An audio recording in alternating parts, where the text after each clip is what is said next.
So the news that has engulfed much of the legacy media, it's engulfed the British media for sure. A lot of the media here in the United States is this massive supposed expose from the Sunday Times in the UK accusing Russell Brand, a person I consider a friend, of rape, sexual assault, and abuse from the period 2006 to 2013. Now, I didn't know Russell Brand at that time. My guess is if I had known Russell Brand, I wouldn't have liked Russell Brand very much at that time, considering that Russell Brand, by his own admission, in all of his writings and in all of his statements, has basically admitted to being a sex addict and incredibly promiscuous and a person who I would be considered to have engaged in incredibly vile behavior during that entire period. And then Russell Brand has remade himself. And in the period where I've known Russell, which is really the past 3 or 4 years, Russell has been a person who is searching for something meaningful. He has settled down. Obviously, he's married. He has kids. He's a person who's been trying to put together a good life. Now, can I attest to Russell Brand's character from 2006 to 2013? Again, I cannot. I did not know him at that point. Do I think that Russell Brand today is a good person? Yes, I think that Russell Brand today is a good person. Now, is it possible that you're mistaken about people you think you know? Sure, that's possible too. But here is my problem with this particular attack on Russell Brand from the media. My problem is the timing.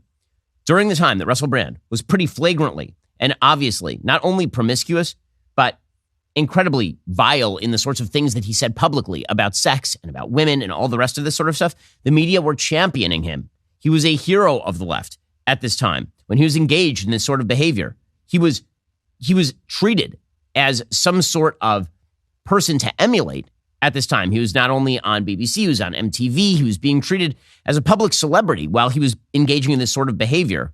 He was the impish devil who was having sex with as many women as humanly possible and doing insane amounts of drugs. Now, 10 years later, when Russell Brand has fixed his life and is trying to make a better life for himself, now he gets hit with a full-scale Sunday Times expose about all of these women. Now, we're going to go through some of the allegations with which Russell has been hit here. Russell has denied all of the allegations. And again, in every situation, when you're talking about like a 10-year, 15, 20-year ago situation, it is a he said, she said. There's just no way to verify one way or the other whether somebody is telling the truth or whether they are not, absent some sort of DNA evidence. And even DNA evidence isn't going to fully explain what exactly happened if a man and a woman are in a room together, because consent or non-consent is a matter of behavior in the moment. It is not something that can be evidenced by physical evidence, typically, unless you're talking about, God forbid, some sort of like full-on murderous rape or something. In this particular case, what you have is a bunch of stories where women suggest that at the time they weren't happy or they weren't happy afterward. There's one allegation in particular that seems pretty serious that Russell has said that he is going to address. Before I get to the actual allegations, the timeline here is that Russell went on his Twitter and he put out a pretty lengthy statement talking about what he saw coming, because apparently both the Sunday Times and Channel 4 were going around and finding dozens of women to talk to. And it was pretty clear to him that they were going to launch this story at him. Here is what Russell had to say just before the story launched. Hello there, you Awakening Wonders. Now, this isn't the usual type of video we make on this channel where we critique, attack, and undermine the news in all its corruption, because in this story, I am the news. I've received 2 extremely disturbing letters, or a letter and an email, one from a mainstream media TV company, one from a newspaper, listing a litany of extremely egregious and aggressive attacks, as well as some pretty stupid stuff, like my community festival should be stopped, that I shouldn't be able to attack mainstream media narratives on this channel. But amidst this litany of astonishing, rather baroque attacks are some very serious allegations that I absolutely refute. These allegations pertain to the time when I was working in the mainstream, when I was in the newspapers all the time, when I was in the movies. And as I've written about extensively in my books, I was very, very promiscuous. Now, during that time of promiscuity, the relationships I had were absolutely always consensual. I was always transparent about that then, almost too transparent. And I'm being transparent about it now as well. And to see that transparency metastasized into something criminal that I absolutely deny makes me question, is there another agenda at play? particularly when we've seen coordinated media attacks before, like with Joe Rogan when he dared to take a medicine that the mainstream media didn't approve of. And we saw a spate of headlines from media outlets across the world using the same language. I'm aware that you guys have been saying in the comments for a while, watch out, Russell, they're coming for you, you're getting too close to the truth. Russell Brand did not kill himself. I know that a year ago there was a spate of articles, Russell Brand's a conspiracy theorist, Russell Brand's right wing. I'm aware of news media making phone calls, sending letters to people I know for ages and ages. It's been clear to me, or at least it feels to me, like there's a serious and concerted agenda to control these kind of spaces and these kind of voices. And I mean my voice along with your voice. I don't mind them using my books and my stand-up to talk about my promiscuous consensual conduct in the past. What I seriously refute are these very, very serious criminal allegations. Also, it's worth mentioning that there are witnesses whose evidence directly contradicts the narratives that these two mainstream media outlets are trying to construct, apparently in what seems to me to be a coordinated attack. Now, I don't want to get into this any further because of the serious nature of the allegations, but I feel like I'm being attacked, and plainly they are working very closely together. So, is he right about the timing? Is he right about the timing? That's one of the big questions here, obviously, because, again, all of these allegations, some of them are not criminal. Some of them are very, very criminal. And there is no statute of limitations on rape or sexual assault in the United Kingdom or pretty much anywhere else in the West, which means that theoretically the police could still bring charges against him if, in fact, the allegations are true or if there's proof of the allegations. But the real question here that I have, again, and we'll get to the allegations themselves in just one second, the real question I have here is why the sudden interest by the media in all these stories now? Meaning all these stories have been floating around for 15, 10 years, over a decade. And only now do they see fit to actually track down all the women who slept with Russell Brand and try to find some who will make allegations or who believe that they were victims of rape or sexual assault from Russell Brand. And all I can imagine here is that Russell Brand crossed a particular political line that if he had still been on the right side of the line, the media definitely would not have been going after him. Because you have to learn about the motivations. What exactly changed? In the same way that nothing changed about Joe Rogan from point A to point B, except his political viewpoint. In the same way that nothing changed really about Donald Trump between point A and point B, except his political viewpoint. In the same way that nothing has changed here about Russell Brand from point A to point B, except his political viewpoint. You wonder about the timing, when he was engaged in all this behavior, when it would have been most plausible that he engaged in the sort of behavior alleged. The media were not only uninterested, they were paying him. 10 years later, when Russell he's, by the way, not a right-winger, when Russell has just decided that he is not in favor of a lot of sort of left-wing narratives ranging from COVID to wokeness, when that happens, suddenly you have a coordinated attack, a coordinated investigation between the Sunday Times and the Channel 4 news in Britain. I find the timing at least somewhat suspicious. When I say somewhat, I mean a lot suspicious. We'll get to the allegations in just a moment because some of them, again, are pretty questionable on their face. There's one allegation in particular that's very serious, and then there are some that are pretty questionable on their face. We'll get to that momentarily. First, I want to talk to you about the Daily Wire's most trusted privacy partner and premier sponsor of this show, ExpressVPN. Think about how often we're on our phones and how much personal information is on them. The scary part is your phone carrier collects data on whatever it is you're doing. Some carriers have even admitted to it. They say it's so they can better understand your interests, but really, all they want is to sell your activity to advertisers. Stuff like the sites you visited, what you've been up to online. The more they can get on you, the larger their paycheck becomes, which is why I use ExpressVPN. ExpressVPN is an app that prevents your phone carrier from being able to see the sites you visit and sells it off to third parties. All it takes is one tap of a button, and all of your network data gets encrypted and rerouted through ExpressVPN's secure servers for ultimate privacy. Not only does it shield your web browsing, ExpressVPN protects all of your network data so you can stay private even when you're using your favorite apps. Whether you're an iPhone, Android, or even a tablet user, ExpressVPN works on all your devices. The best part? One subscription can be used on up to 5 devices at one time. So protect all your devices. When your phone carrier tracks you, that's an invasion of your privacy. You can either keep letting them do it and make money off of it, or you can visit expressvpn.com/Ben. Get the same VPN I use. Take back your online privacy today. Use my link. Get 3 extra months for free. expressvpn.com/Ben. expressvpn.com/Ben. Okay, so the actual allegations here.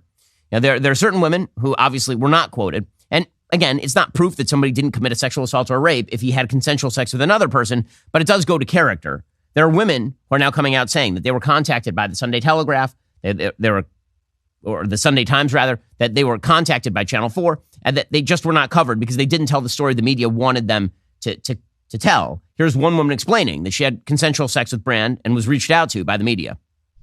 I was contacted in June by a journalist regarding a video I made about a certain celebrity and a weekend that we shared together. The video is kind of viral. It's on my page somewhere if you want to go see it. And that certain somebody was, as most of you will be aware, Mr. Brand. They weren't going to use my story because it didn't fit the narrative for their documentary, because he wasn't an asshole to me. We had a phone call, she contacted me for more information, and I didn't contact her back because I kind of felt like it would be mean. Anyway, there you go. Put your bets on. It's a documentary about the one and only Mr. Russell Brand. Okay, so again, not all of this is going to be quoted by the media. So what are the actual allegations? So there are two sources that coordinated on the allegations against Brand. One is a show in the UK called Dispatches from Channel 4. And I have to admit, it's a little bit weird that one of the things that they do here is they say that none of the women were willing to come on camera to talk about the actual allegations. Instead, they have actresses playing the women, reading their text, which is kind of strange. Just from a media perspective, typically, if you want to have a reporter, a talking head, read the actual words, I get that. I don't understand having an actress play the woman and infusing the lines with emotion. I mean, that's a strange move just from a production standpoint to me. Anyway, here are some of the quotes from Dispatches. I phoned and somebody asked what it was regarding, and I said, that's regarding Russell Brand being a sex offender. I was like, oh my God, he raped me. July 1st, this is Nadia, 2012 portrayed by actress. Was when my rape happened. I was out late, and he happened to call me and say, I've had a really bad day, please come over. And at first I said, no, I'm not going, it's late. And he's like, please come, just come and cuddle with me. The door was unlocked. I just walked into his place. He comes running out of the bedroom naked. He came at me. I'm super confused as to why they have an actress do this, but again. Kind of fun. And then it wasn't that fun when I couldn't move. I knew what he wanted from me at that point. Okay, so a lot of these allegations sound a lot like, for example, the Kobe Bryant allegations. You remember Kobe Bryant's allegations like 25 years ago? There are allegations that he was at a hotel in Colorado and a woman came up to his room at like 3 a.m. And then, as it turns out, most likely she had consensual sex with him, but then she claimed she was raped. In some of these cases where it's like women going to men's rooms at 2 a.m., that doesn't mean that the man gets to participate in rape. It does mean that you have to take into account all the circumstances when you hear a he said, she said story. And the sort of believe all women meme has always been ridiculous. It's no different than saying believe all men. It's especially ridiculous when you can't even define the words women or men. But when you look at these sorts of stories, this is the problem inherently with not going forward with, say, a criminal prosecution at the time an allegation is made. When you come forward 10 years later, of course the story is going to get analyzed. And that's not being mean to the woman or cruel to the woman. That's if we're trying to get at the truth of a thing that either happened or didn't happen, you have to look at the circumstances surrounding the actual allegations. We're going to get to more on these allegations in just one moment. First, did you know that poor sleep can cause weight gain, mood issues, poor mental health, and lower productivity?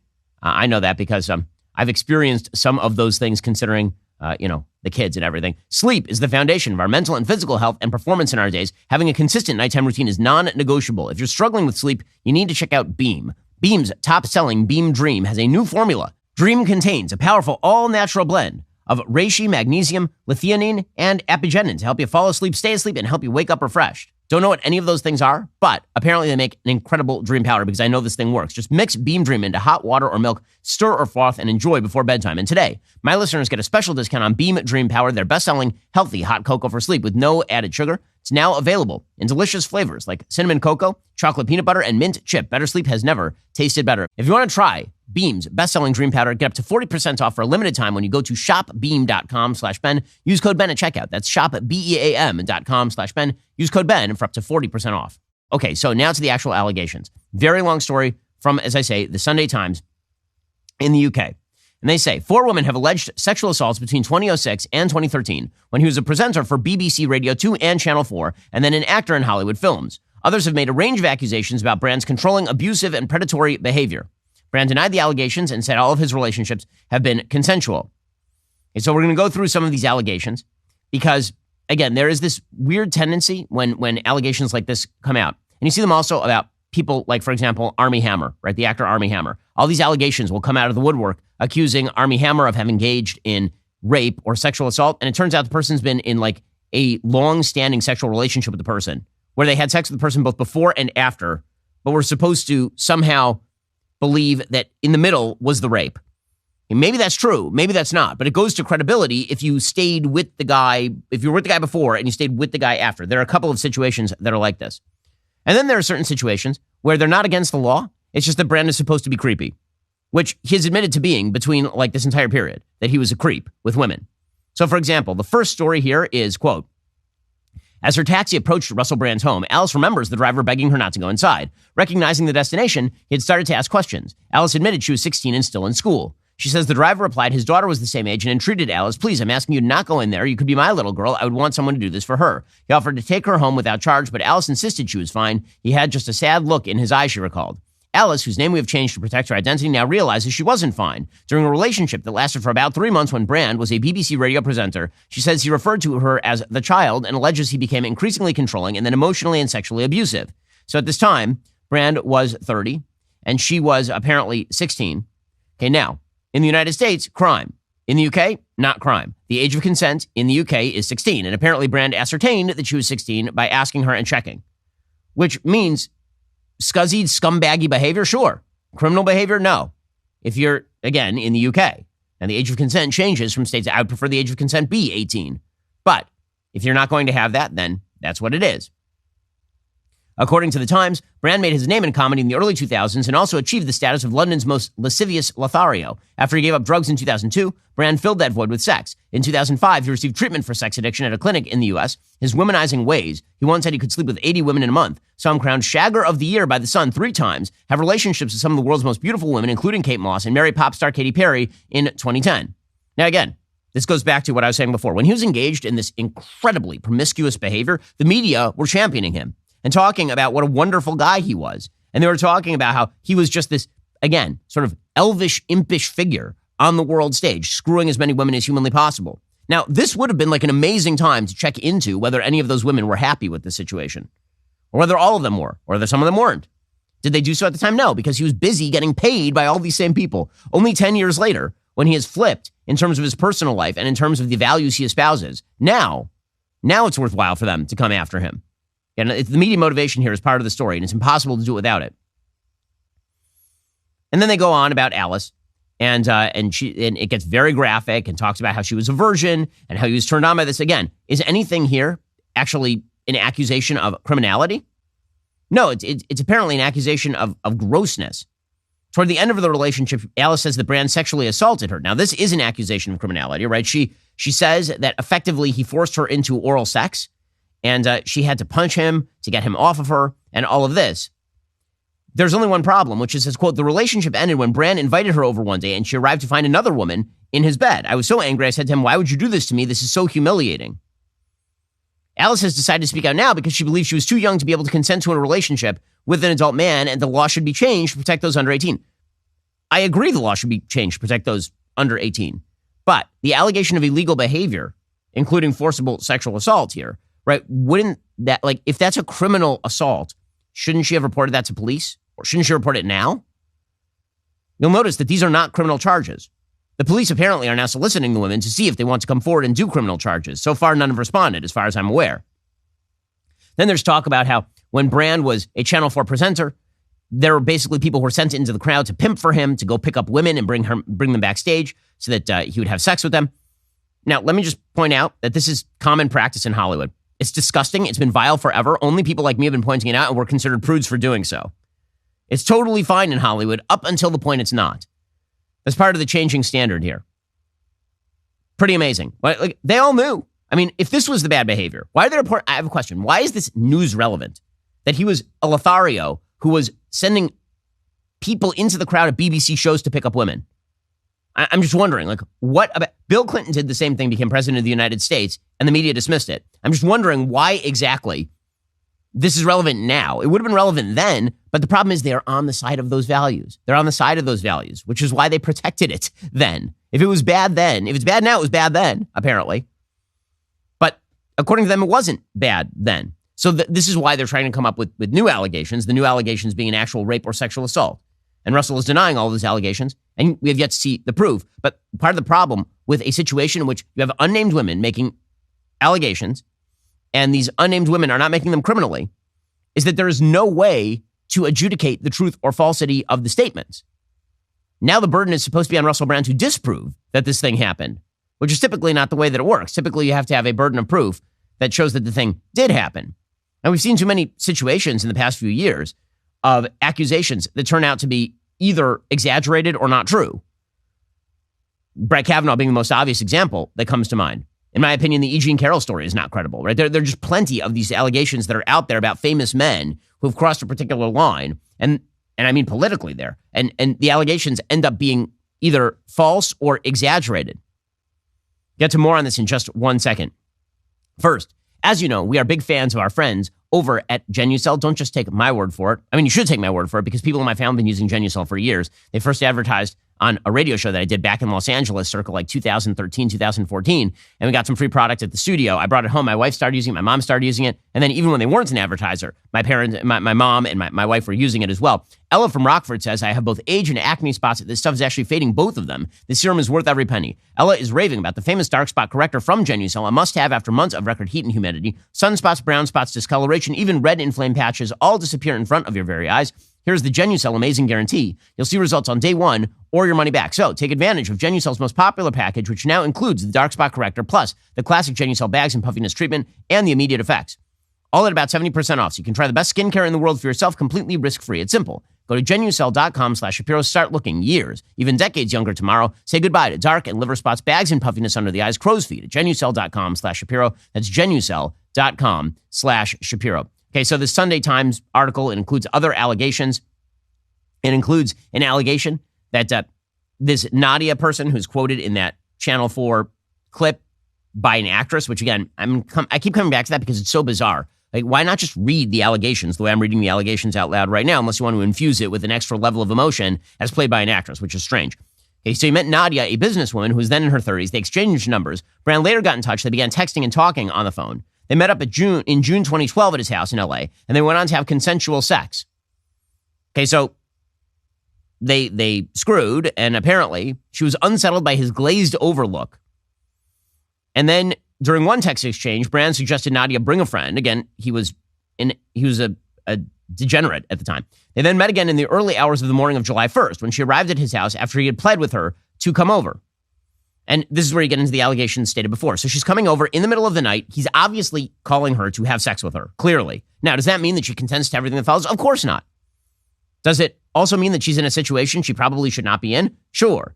Does it also mean that we now have a full he said, she said scenario? Yes. Not only that, she claims that he had another person in the apartment.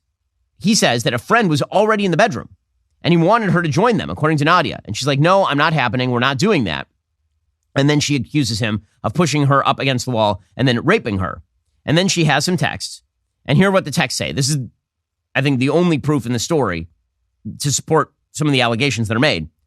Quote, I'm sorry, that was crazy and selfish. I hope you can forgive me. I know you're a lovely person.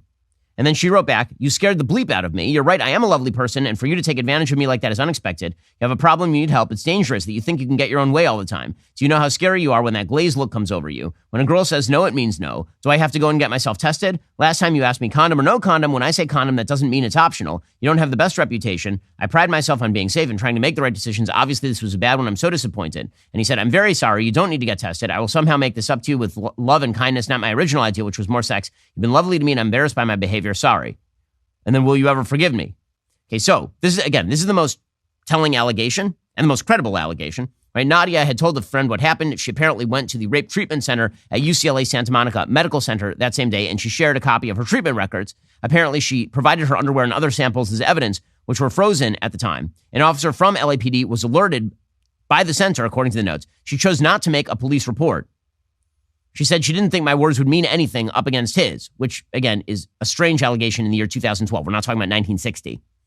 The notes say if she was worried that if her assailant's name is somehow released, her name will be dragged through the mud. She had therapy at the clinic for the following 5 months.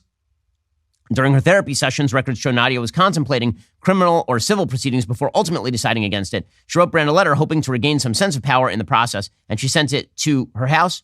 And she said, do you know what you put me through, my body through? You scared the bleep out of me on July 1st. I thought in any situation I'd be strong enough to fight someone off. You completely broke me down. Okay, so that is by far the most serious allegation. All the other allegations that are levered here are pure he said, she said, with no real supporting evidence other than the allegation itself. And again, many of the allegations here include further sexual entanglements that go on after the actual sexual assault allegation. Now, are we going to find out what happened here? Well, presumably there's actual hard evidence, certainly that she had consensual sex with him, right? I mean, that's presumably what the frozen samples would show. But if she made contemporaneous police reports, like all of this could be made not only public with her name, but also she could file criminal charges. If those criminal charges are filed, presumably it will be adjudicated. I'm going to say I don't know because I don't know and you don't know and no one knows. Again, I can say what I think of Russell Brand today. I can't say what I think of Russell Brand in 2012. And I don't know that Russell Brand would say what he thinks of Russell Brand in 2012. The thing that I find non-credible about the entire situation is not that allegation, which frankly, it sounds like she has supporting evidence and we'll see what comes up. The thing that I find puzzling and bewildering is the media's decision to go whole hog on this story after spending years propping him up while he was engaged in the behavior and apparently everyone in town knew about it. Elon Musk, for his part, he put out a tweet after Russell Brand put out his statement saying, of course, they don't like the competition, meaning this is why the media are going after him. And he says, I support Russell Brand. That man is not evil. Tucker Carlson said the same thing. He said, criticize the drug companies, question the war in Ukraine. You can be pretty sure this is going to happen. Sure seems that way, Musk replied. Again, the media's decisions to go in a particular direction in cases like this, the pattern of who they go after and who they do not is pretty obvious to everyone, which ironically enough undermines actual credible allegations, but also, leads one to question why they're doing this in the first place. Okay, we'll get to the rest of the news in 1 second. First, are you looking to diversify that portfolio and potentially earn high returns? Private equity investing could be a good choice. Get started today with Link2, the premier platform for private equity investing. Link2, which is spelled Linqto, provides a streamlined solution for investors to evaluate, make, and manage direct investments in some of the world's leading mid to late stage private unicorn companies. With Link2, you can shape your private portfolio, make an impact on industries like digital assets, space tech, AI, and more. Link2 acquires shares in private companies with investments starting as low as $2,500. Forget about hidden fees. Link2 offers you the chance to invest with no management or performance fees and with real-time liquidity. How? Well, sign up and confirm your accreditation. Then you can invest in cutting-edge companies. The process is seamless and user-friendly. Sign up, verify accreditation, and dive into a world of groundbreaking private companies. Global investors have trusted Link2 to execute more than $160 million of transactions in over 40 high-quality private companies. Join a thriving community of over 200,000 users who trust Link2 with their private market investments. Shape your private portfolio. Start it off today. Head on over to www.link2.com/Ben to get started. That's www.link2.com/Ben. Okay. Meanwhile, apart from the Russell Brand allegations, which will continue, I'm sure, to progress as the media covers them wall to wall. And one additional note there, I should point out here that those of us who have always advocated for traditional sexual mores have been scoffed at and laughed at by the media for literally decades. And it turns out the greatest protection for both women and men is those sexual mores. And only when Russell Brand has re-embraced those are the media coming after him full scale. When he was engaged in transgression of those sexual mores, he was a hero to the world. The minute that he switches, all of a sudden the media are after him. Because this is one of the things the media love to do. Their favorite charge is hypocrisy. The thing that they consider to be a crime in many cases, they don't actually consider to be a crime. So much of the behavior they discuss here, they're totally fine with. It is when the person advocates a different standard of morality, even now, 10 years later, that they say, well, he's a hypocrite. Hypocrisy, you should recognize, is not actually an attack on the behavior. Hypocrisy is an attack on the standard, which presumably is why they're going after Russell Brand now, as opposed to when he was actually engaged in the behavior. Okay, meanwhile, the United Auto Workers are striking against the Detroit Three, that'd be GM, Ford, and Stellantis. They were set to resume talks starting on Sunday, following the start of the most ambitious U.S. industrial labor action in decades. It's the first time the UAW has gone on strike against all three automakers simultaneously. It is not a coincidence that this is happening in the middle of Joe Biden's administration. It's happening for two reasons. One, the automakers are getting squeezed. They're getting squeezed because Joe Biden's new mandate that everybody shift over to electric vehicles is creating massive profitability problems at companies that are largely invested in gas-powered engines. All these companies have built up their entire brand on making affordable and powerful gas-powered engines. And now the Biden administration comes in and they're trying to force all the automakers to completely shift their business model. This cuts into profitability. Simultaneously, UAW knows that they have their man in the White House. Joe Biden is a union man. When I say he's a union man, I don't mean he has sympathy for the unions. I mean he is bought and paid for by the unions and has been since 1970. Joe Biden has always been a politician in the pocket of the unions. And so what they figure is they will get Joe Biden to cram down a settlement on the big three automakers who are simultaneously unable to accept any of the deals that are being proposed, not only because the demands are extraordinary, but also because their profitability is being destroyed by the same Biden administration now siding with the unions.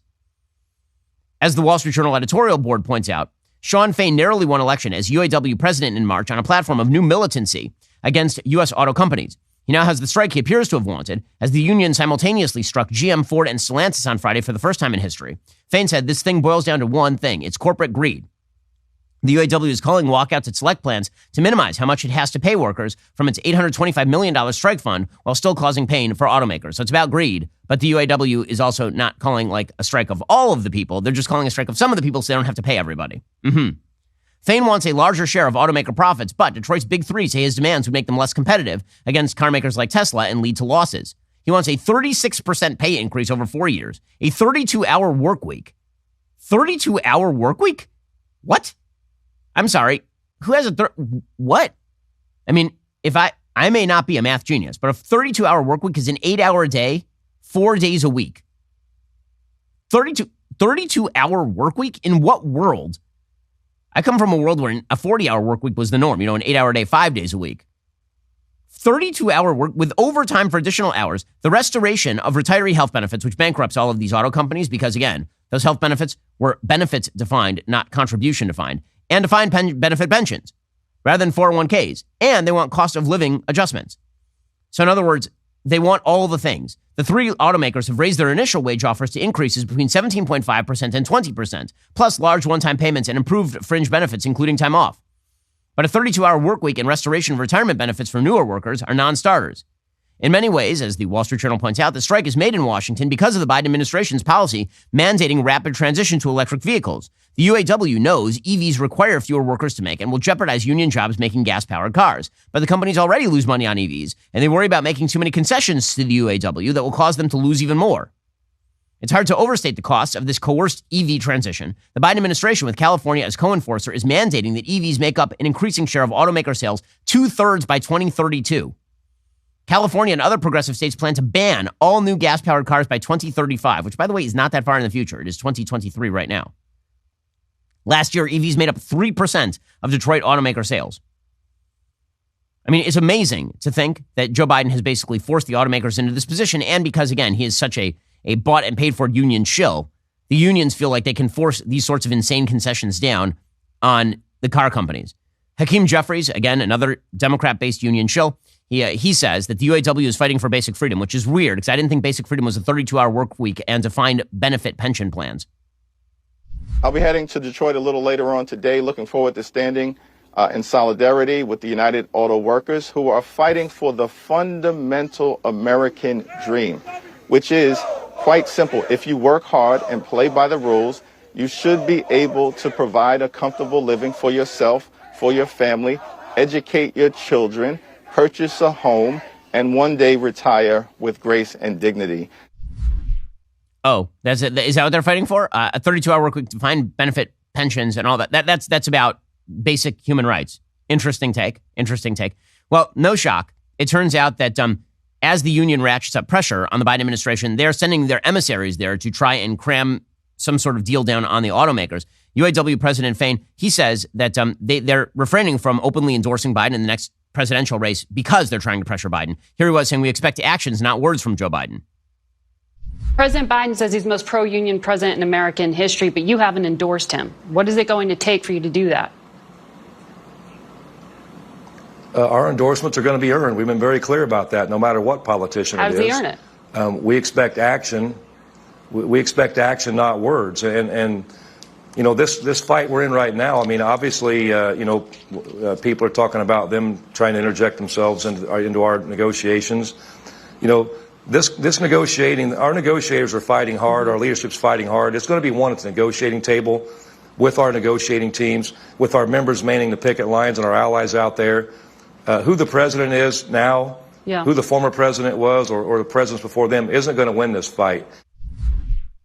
Okay, so that is again, him basically pressuring Biden. Now, Biden is naming White House advisor Gene Sperling and acting labor secretary Julie Su to go to Detroit to help reach a deal to end that walkout, which began early on Friday. The official with the White House, unnamed official, said both Sperling and acting secretary Su are engaging with the parties by phone as they have for weeks with the intention of being there early in the week. They're pleased that the parties are continuing to meet as they had been before the contract expired. They're not going to serve as mediators or intervene, but to help support the negotiations in any way the parties feel is constructed. And Biden said he understands workers' frustrations that as automobile companies registered record profits, they haven't been fairly shared, in my view, with those workers. Let's be clear, no one wants a strike, but I respect workers' right to use their options. And the unions know they have their man. And Joe Biden really needs the unions. He really does. There's a new poll out from CBS News, and it finds that 72% of Americans believe that Joe Biden is not actually healthy enough to serve as president of the United States. Again, a new poll from CBS News YouGov has Donald Trump over Joe Biden 50-49 at this point, showing, again, that Donald Trump remains an incredibly tough candidate against Joe Biden. More importantly, showing that he's not running away from Biden. Biden isn't running away from him. They're locked in a death struggle here. Meanwhile, the entire Democratic Party is in a state of panic about Joe Biden. The New York Times has an article titled, "Top Democrats' Bullishness on Biden 2024 Collides with Voter Worries." As one top Democratic strategist put it, the voters don't want this. That's in poll after poll after poll. So no wonder Joe Biden has to shore up that union support. Okay, so you would imagine this is a bad time for the Democrats. Well, good news. The Republicans are great at blowing every opportunity. We'll get to that momentarily. First, whether we love it or whether we hate it, AI is here to stay. AI is expected to create over 100 million new jobs globally. Some jobs include data scientists, product designers, robotics engineers, and maybe even ad revenue assistants with AI skills. Why do I mention ad revenue assistants? Because we have a person who works here named Whitney. Whitney is excellent at her job. She makes sure that all the ads get read on time, and she makes sure that everybody is paying their bills and all the rest of that stuff. But what if Whitney submitted, I don't know, dozens of ads every week that I have to read? And you just finally get frustrated with Whitney, and you're like, enough of this. We have to replace her with an AI. This is when you head on over to ZipRecruiter. If you want the most qualified candidate, ZipRecruiter uses its powerful AI technology to do it. They'll help you find and send you people whose skills and experience match your job. Then, ZipRecruiter lets you easily invite them to apply to encourage them to apply sooner. In fact, over 3.8 million businesses have come to ZipRecruiter for their hiring needs. Get the leading edge on hiring with ZipRecruiter. 4 out of 5 employers who post on ZipRecruiter will get a quality candidate within day one. See for yourself. Go to this exclusive web address. Try ZipRecruiter for free at ZipRecruiter.com/dailywire. Again, that's ZipRecruiter.com/DAILYWIRE. ZipRecruiter is indeed the smartest way to hire. Also, do you remember a few months ago when a certain chocolate company sold themselves out to the woke? Which is why we decided that we would launch Jeremy's Chocolate. The campaign was a huge success. We sold out in like a matter of days. And then we got more in stock, and then we sold those out too. The best way to strike back at leftist regimes through the free market. Halloween is quickly approaching. We're bringing back our chocolates. You don't have to settle for ideologically inferior chocolate. It's time to stock up on good, unwoke, kosher chocolate. It is kosher. It's delicious. Head on over to jeremyschocolate.com. Order today. Okay, meanwhile, you imagine the Democrats are running into some pretty strong headwinds here. They've got the Joe Biden impeachment. Kevin McCarthy, by the way, is saying that he is going to call Hunter Biden in any sort of impeachment action here. He will be subpoenaed. Here was Kevin McCarthy, the Speaker of the House, saying so just yesterday. Will you subpoena Hunter Biden? I mean, Don Jr. spent 20 hours. They didn't have any evidence, and yet they brought him in. They questioned him. How come you haven't brought in Hunter Biden? Well, the first thing is I don't subpoena anybody. I let Jim Jordan. I let committees do their work. But think about this, Maria. You wouldn't know any of this if we weren't in charge. Oh, I understand. I understand that. The one thing American public has to understand is there's a strategy behind everything. We only follow facts. Hunter Biden will get subpoenaed, but when's the appropriate time?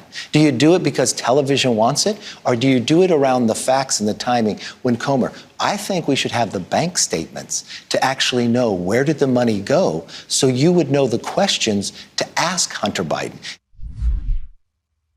By the way, Hunter Biden, for his part, he's responding to all of this, including the new gun charges against him, by suing the IRS over IRS whistleblowers who criticized the DOJ probe and blew up his sweetheart deal.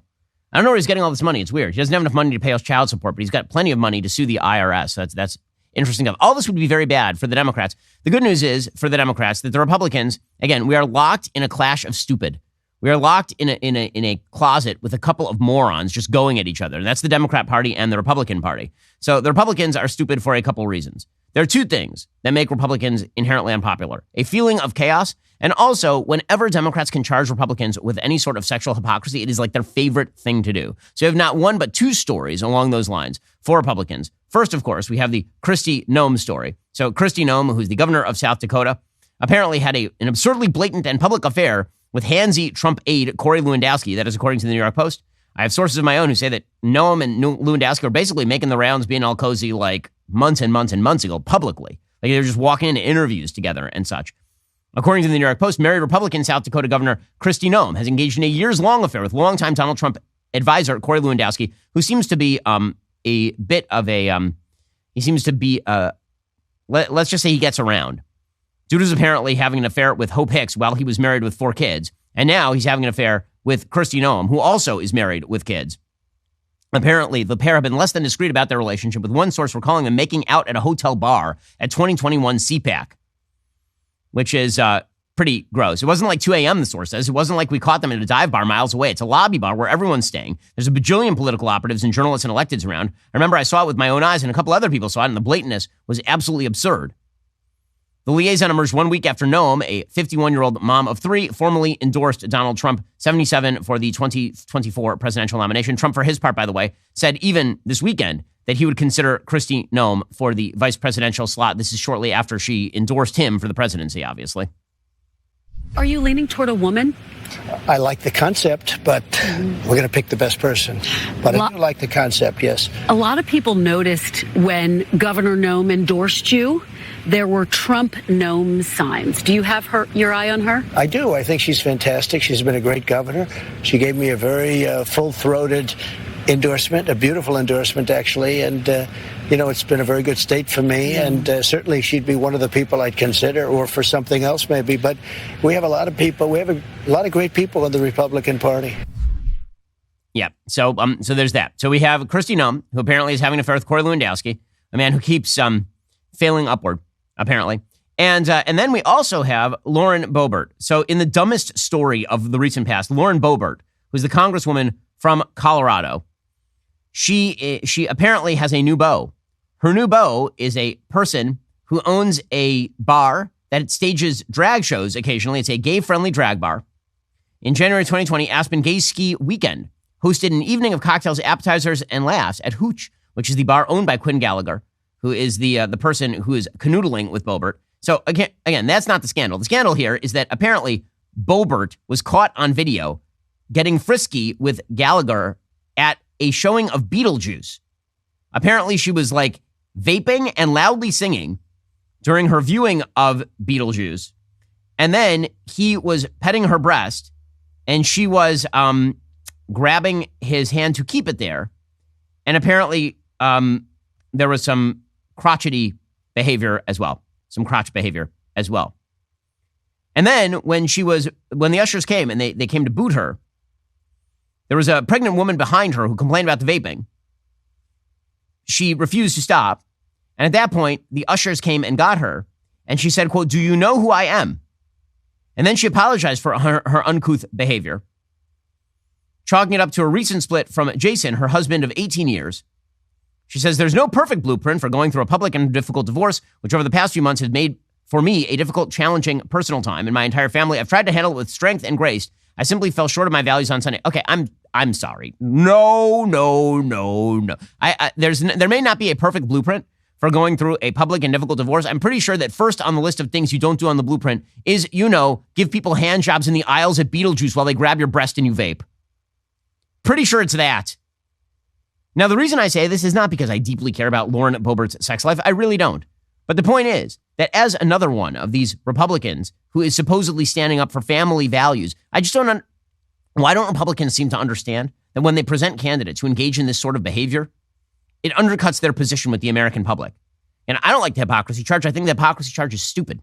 I think you can hold values that you yourself fail to meet. I think it happens pretty much all the time. However, running candidates and championing candidates who consistently do this in swing districts, Boebert won her last race by like 200 votes. I don't know that that's a recipe for success. This is why I say the Republican Party, they are the stupid party. There is no question. And that stupidity is extending over into this government shutdown talk. Meanwhile, the Republicans are having an internal fight now over a spending cut that would theoretically avert a government shutdown. So according to Bloomberg, House Speaker Kevin McCarthy over the weekend proposed a deal to temporarily avert a U.S. government shutdown with demands including an 8% spending cut for domestic agencies and a resumption of border wall construction. He presented that plan to Republican lawmakers in a conference call on Sunday evening after negotiators representing key factions within the House GOP settled on those demands. But it seems like there are a bunch of Republicans who aren't going to go along with the plan. So the plan here was we present a plan for an 8% cut in spending and building some border wall in the middle of an immigration crisis. And that wrong foots the Democrats because that's not an ask for a 40% cut or a 70% cut. It's a pretty reasonable ask. Joe Biden eventually comes to the table. He makes like a 3% cut. He refuses on the border. And then we yell at him about how he doesn't care about the border, which is fairly decent politics. Instead, and Politico, right, has an entire article about how this isn't going to avert a government shutdown because Biden won't give them anything. Okay, well, if Biden doesn't give them anything and McCarthy's able to pass something, then the onus moves to Biden and the Democratic Senate to do something. GOP leaders told their members on a private call Sunday night they hope to bring that plan to the floor on Thursday, according to multiple people listening. The bill, which would punt the next funding deadline to October 31st, was drafted in the last few days by a coalition of hardliners in the House Freedom Caucus and more centrist members in the Main Street Caucus. The deal includes those across the board cuts to domestic spending, exempting defense and veteran spending, as well as disaster aid, and it would pave the way for Republicans to pass a standalone full-year defense spending bill. That vote would now happen on Wednesday. But a bunch of Republicans have now said that they're not going to go along with it because, again, you have a collective action problem inside the Republican Party. If you're the person who shows the crowd that you are the purist, this apparently means that you win points. This is one of the problems with weakening parties. So the problem with a strong party is that the party can cram down moderate policy on people who don't want it. The problem with a weak party is that it has no capacity to hold together its members sufficient to prevent humiliations like walking directly into walls. So apparently the Freedom Caucus and the Main Street Caucus work this thing out.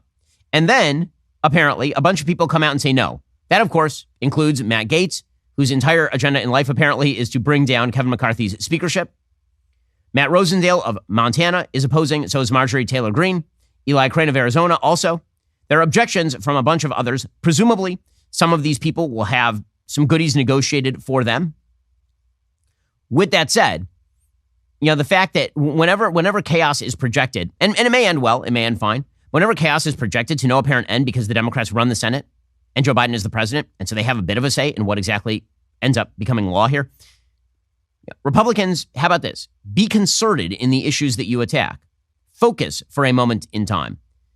Otherwise, Democrats are going to have something to run on, and that is not what you want. Meanwhile, Donald Trump did a mainstream media interview over the weekend. It didn't go amazing for him. His recent interviews have not been going particularly well. This one was with Kristen Welker. The most newsworthy thing that he said in this interview was he made a comment suggesting that heartbeat bills, like to protect the lives of the unborn in states, are terrible, which is not only not pro-life, it's an awful thing to say. It's one thing to say that tactically speaking, as president of the United States, I'm going to try to reach as much consensus as possible and gradually move the line back on abortion to accustom the American people to protecting life. Because if we move too far too fast, then the snapback is going to be dramatic, as we saw in Kansas. That's a pragmatic question, and it's a case you can make. That's not what Trump says. What Trump actually says about abortion in this interview is morally egregious. He says that heartbeat bills to, protect babies in the womb past week 5, week 6, those are terrible. That's the thing he says.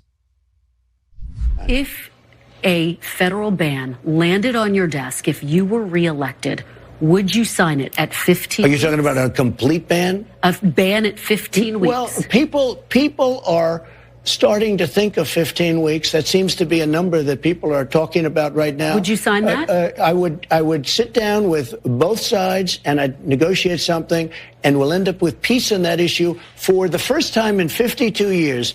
I'm not going to say I would or I wouldn't. I mean, DeSantis is willing to sign a 5-week and 6-week ban. Would you support that? You think that goes too far? I think what he did is a terrible thing and a terrible mistake. A terrible thing and a terrible mistake. In the state. He's not even talking federally. In the state. Hey, that is not a pro-life position by any stretch of the imagination. Now, obviously, Trump supporters are going to say, look, he appointed 3 justices to the Supreme Court. They overturned Roe. But the real question is Donald Trump going to make this a priority in his next term? But he did in his last term. I'm with you. What's he going to do in his next term? And this should provide, some fodder for the DeSantis team to work with when it comes to, for example, states like Iowa, which are very, very pro-life. I mean, the question is whether Republicans really care about policy at this point or whether they just kind of trust Trump to do whatever he's going to do. That's really the running question of this campaign. Now, meanwhile, Donald Trump was asked about his efforts to overturn the results of the 2020 election by Kristen Welker. One of the questions I keep asking people is if they think that this race is run on this, is Trump going to win that race? It's going to be difficult. It's going to make it harder for him. Could he win that race? Sure. Because Joe Biden's a terrible president. So could he win? Maybe. Will he win if this is the chief issue that he's going to be discussing? And he loves discussing it. It's obviously what animates him. I don't know. Is it smart politics? The most senior lawyers in your own administration and on your campaign told you that after you'd lost more than 60 legal challenges, that it was over. Why did you ignore them and decide to listen to a new outside group? Because I didn't respect them. You'd hired lawyers, them. Sure, but that doesn't mean, you hire them, you never met these people, you get a recommendation, they turn out to be rhinos or they turn out to be not so good. In many cases, I didn't respect them. There are numerous books that were written on how the election was Just to be clear, were you listening to your lawyer's advice or were you listening to your own instincts? I was listening to different people, and when I added it all up, the election was rigged.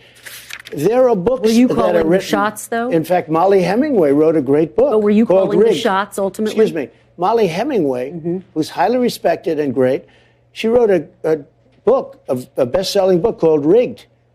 Were you calling the shots, though, Mr. President, ultimately? As to whether or not I believed it was rigged, sure. Okay. It was my decision.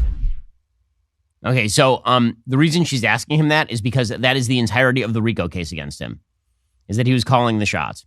Right now, I think the RICO case is specious. I think there are serious problems in the legal interpretation Fani Willis is putting forward and all the rest. Donald Trump, this is part of the danger here. Dude's in the middle of a bunch of legal cases, and he's being asked about legal matters on national television.